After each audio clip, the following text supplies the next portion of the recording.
नमस्कार. माझ्या मार्केट चॅनलमध्ये तुम्हा सर्वांचे स्वागत आहे. आज किंवा काल अगदी साइडवेज मार्केट सध्याला आपल्याला पाहायला भेटतं आहे. म्हणजे ते निफ्टी असू द्यात, बँक निफ्टी असू द्यात. विशेष म्हणजे आज बँक निफ्टीची एक्सपायरी असून सुद्धा अतिशय छोट्या रेंजमध्ये पूर्ण दिवसभर काम होताना पाहायला मिळालं आहे. बँक निफ्टीमध्येही तसंच पाहायला मिळालं आहे. आता याचं जे महत्त्वाचं कारण आहे ना, उद्याचं ॲनालिसिस पाहण्याच्या अगोदर ते महत्त्वाचं कारण समजून घेणं खूप गरजेचं आहे किंवा मार्केटवरती सध्याला सगळ्यात जास्त ज्याचा इम्पॅक्ट आहे ना, ती गोष्ट समजून घेणं गरजेचं आहे आणि ती आहे इंडिया विक्स. तुम्ही जर टेलिग्राम चॅनलला जॉईन असाल तर सकाळीच मी तिथे मेसेज केला होता. जॉईन नसाल तर डिस्क्रिप्शनमध्ये लिंक आहे, तुम्ही जॉईन करू शकता. अगदी इलेक्शन सुरू आहे, म्हणजे सगळीकडे काही फेजचे इलेक्शन झालेले आहेत, काही फेज बाकी आहेत आणि या सर्व वातावरणातसुद्धा आपला जो इंडिया विक्स आहे ना, तो 10च्या आसपास ट्रेड करतो आहे. आज सकाळी तर तो 10च्याही खाली जाताना पाहायला मिळाला होता आणि कोणत्याही मोठ्या इव्हेंटच्या अगोदर हे सहसा पाहायला मिळत नाही. याच्या अगोदरच्या कोणत्याही इलेक्शनमध्ये, म्हणजे तुम्ही याच्या अगोदर 14चं असेल, 19 असेल किंवा त्या अगोदरचंही कोणतं इलेक्शन जर कव्हर केलं असेल तर तुम्हाला माहिती आहे की इंडिया विक्स हा ॲटलिस्ट 16 ते 20च्या दरम्यान असतो आणि याने काय होतं आहे, ऑप्शनचे प्रीमियम खूप जास्त होतात. अगोदर इंडिया विक्स कमी असणं आणि जास्त असणं याचा इम्पॅक्ट ऑप्शन ट्रेडरवरती कशा पद्धतीने पडतो हे थोडक्यात समजून घेऊयात.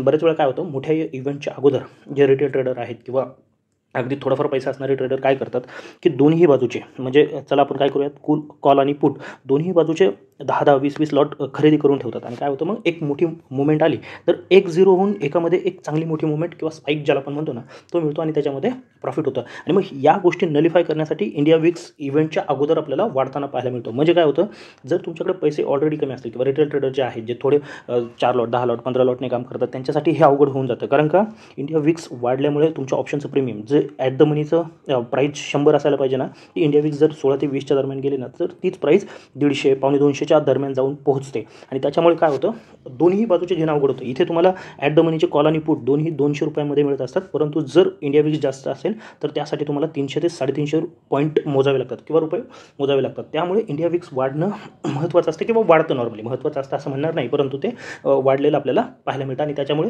याच्या दोन्ही बाजूच्या पोझिशन आहेत ना, त्या नलिफाय केल्या जातात. पण यावेळेस काय पाहायला मिळतं आहे की इंडिया विक्स अजिबात वाढत नाही आहे, रादर ते कमी होते. काल तर 20%चा ड्रॉप आपल्याला पाहायला मिळाला, आज फ्लॅटच आहे. तर आता याची महत्त्वाची 2 कारणं सध्याला आपल्यासमोर आहेत, ती काय असू शकतात ते पाहूयात. पहिलं जे कारण आहे ते आहे इलेक्शन रिझल्ट. म्हणजे जवळजवळ मार्केटने कदाचित हे ॲज्युम केलेलं असणार आहे की रिझल्ट काय लागणार आहे किंवा मार्केटमध्ये आता त्याचा जास्त इम्पॅक्ट राहिलेला नाही आहे. इंडिया विक्स कशाला रिप्रेझेंट करतो, तर अनसर्टनिटी, की मार्केटमध्ये किती व्होलॅटिलिटी असू शकते किंवा अपेक्षेपेक्षा काही वेगळं घडू शकतं का, याच्यासाठी इंडिया विक्स त्याला रिप्रेझेंट करत असतो. आता इलेक्शनचं आउटकम काय असू शकतं, तर रिझल्ट, मग ते कोणतीही पार्टी विन होऊ शकते. परंतु जर आत्ता असं वाटत असेल की मार्केटने हे ॲज्युम केलेलं असेल की पर्टिक्युलर पार्टी जिंकणार आहे किंवा एकच गव्हर्नमेंट किंवा आहे ते गव्हर्नमेंट थोडक्यात रिपीट होऊ शकतं, हे जर मार्केटला माहिती असेल ना, तर त्या अगोदर बऱ्याचशा गोष्टी सेटल डाऊन होऊ शकतात आणि याच्यामुळे आपल्याला इंडिया विक्स बऱ्याच अंशी कमी झालेला पाहू शकतो, पाहायला मिळत आहे. आता दुसरी महत्त्वाची गोष्ट काय आहे की जर ऑप्शन प्रीमियम पाहिलं ना तुम्ही, तर याच्यामध्ये ऑपरेटर किंवा आपण ज्याला म्हणतो ना FIs, यांचा एक प्रकारे प्लॅनिंगसुद्धा हे असू शकतं. काय होतं की सध्याला इंडिया विक्स जरी कमी दिसतोय ना, तरी ॲट द मनीचे प्रीमियम पहा, जे नॉर्मल 15-16ला असतात ना, त्याच पद्धतीचे प्रीमियम सध्याला आपल्याला पाहायला मिळतात. म्हणजे प्रीमियम तेवढे कमी दिसत नाही आहे, जरी इंडिया विक्स कमी असला ना,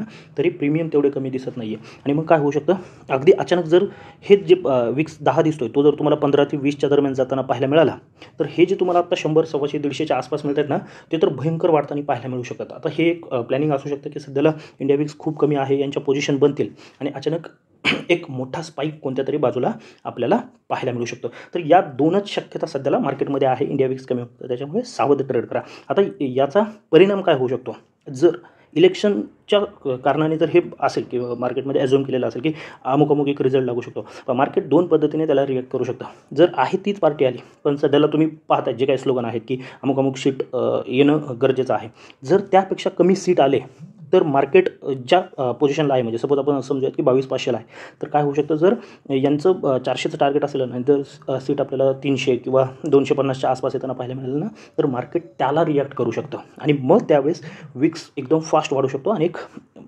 डाऊनफॉल नाही म्हणता येणार, पण एक मार्केटमध्ये ड्रॉप पाहायला मिळू शकतो, हे एक होऊ शकतं. दुसरं, जर याच सीट आल्या किंवा ज्या अपेक्षित आहे त्याच्यापेक्षा जास्त आलं तर अपसाईडला पुन्हा विक्स वाढताना पाहायला मिळेल आणि अपसाईडला एक मोठी मुवमेंट येऊ शकते. तर हे थोडंफार इंडिया विक्स समजून घेण्याचा प्रयत्न आहे. व्हिडिओ थोडा मोठा होईल आपला. खरं तर इंडिया विक्स विषय नव्हता, परंतु मी टेलिग्रामला मेसेज केलेला होता की आज हे थोडं समजून सांगण्याचा प्रयत्न करेल. त्यामुळे पुढील 1 महिना कमीत कमी तुमचा यावरती लक्ष असणं गरजेचं आहे की विक्स काय म्हणतोय, विक्स कोणत्या बाजूने चालला आहे आणि त्याबरोबर प्रीमियममध्ये होणारे बदल काय आहेत हे समजून घ्यायचं आहे. आता उद्यासाठीचं जे काय ॲनालिसिस आहे ना ते पाहूयात. ॲनालिसिसमध्ये जास्त महत्त्वाचं काहीच नाही आहे. अगदी परफेक्टली तुम्ही 2 लेवल मार्क करून ठेवू शकता. वरती जी लेवल आहे ती आहे 480 520. अगदी झोन मार्क करा. खरं तर लेवल मार्क करण्यापेक्षा तुम्ही झोन मार्क करणं केव्हाही फायद्याचं ठरेल. तर हा एक 20 ते 30 पॉईंटचा झोन आहे जो आपल्याला मार्क करावा लागू शकतो. मे बी काहीतरी प्रॉब्लेम आहे. तर तर हा एक 30 ते 40 पॉईंटचा जो झोन आहे 480 ते 520 हा खूप महत्त्वाचा झोन आहे. याच्यावरती जोपर्यंत आपण निघत नाही ना तोपर्यंत एक चांगली मुवमेंट आपल्याला पाहायला मिळणार नाही. आणि डाऊन साईड कुठे आहे तर 360 इथे इथे इथे हे जे सपोर्ट भेटलेलं आहे ना तो महत्त्वाचा. म्हणजे हे 100 125 किंवा 150 पॉईंट जे आहेत ना त्यामध्ये काहीही करता येणार नाही. तुम्ही याच्यासाठी ट्रेड प्लॅन करू शकता, इथे आल्यानंतर बाय आणि इथे आल्यानंतर सेल, पण तशी सुद्धा मुवमेंट पाहायला मिळत नाही. आज जर दिवसभरामध्ये पाहिले ही एक मुवमेंट सोडली तर नंतरून तुम्हाला काहीही पाहायला मिळणार नाही. शेवटी रिलायन्समध्ये ड्रॉप आला त्याच्यासाठी वेगवेगळी न्यूज आहे ते तुम्ही चेक करू शकता. पण त्यामुळे शेवटी 3 सव्वा 3 वाजता एक कॅन्डल बनली आणि मार्केट थोडं खाली होऊन बंद झालेलं आहे. बाकी दिवसभर साईडवेज आहे किंवा कोणतेही चांगले मुवमेंट ऑप्शनमध्ये असू द्यात किंवा फ्युचरमध्ये असू द्यात तुम्हाला पाहायला मिळालं नाही आहे. इथे जर तुम्ही ट्रेड प्लॅन केला असेल तर एक चांगलं टार्गेट सकाळी मिळालं असेल. मी पर्सनली इथे ट्राय केलेलं होतं तर एकच ट्रेड मिळाला आहे. दुसरा कोणताही ट्रेड आज दिवसभरामध्ये निफ्टीमध्येच तरी कमीत कमी मिळालेला नाही आहे. मग उद्यासाठी काय करायचं आहे, 480 जर ब्रेक होतं मग ते फ्लॅटने होऊ द्यात, गॅपअपने होऊ द्यात. गॅपअपने झाल्यावरती फक्त एक लक्षात ठेवा, इथे येऊन टेस्ट करून वरती जाते का हे पाहणं महत्त्वाचं ठरणार आहे किंवा इथेच एखादे थोड्या वेळ सस्टेन करून ब्रेकआउट येतो का हे पाहणं महत्त्वाचं होईल. गेले 2-3 दिवस काय होते, पहिली कॅन्डल बनते आणि त्यानंतर मार्केट पूर्ण साईडवेज जाते. तर तसं होतं आहे का हे पाहायचं आहे. नसेल होत, एखादा चांगला ब्रेकआउट मिळत असेल तर छोटा मोठा जो काही तुमचा स्टॉप लॉस असेल, आपला नॉर्मली 15 ते 20 पॉईंट स्पॉटवरती स्टॉप लॉस असतो. 1:2 1:3चं टार्गेट लावून तुम्ही प्लॅन करू शकता. तरी 480 520च्या वरती जर तुम्ही ट्रेड प्लॅन करता, एक तर टार्गेट सांगून ठेवतो 560 आहे, 620 आहे, जास्तीत जास्त 680पर्यंत जाताना आपण पाहू शकतो. उद्या एक्सपायरी आहे, प्लस मायनस 5-10 पॉईंट करावे लागू शकतात, हे लक्षात घ्यायचं आहे.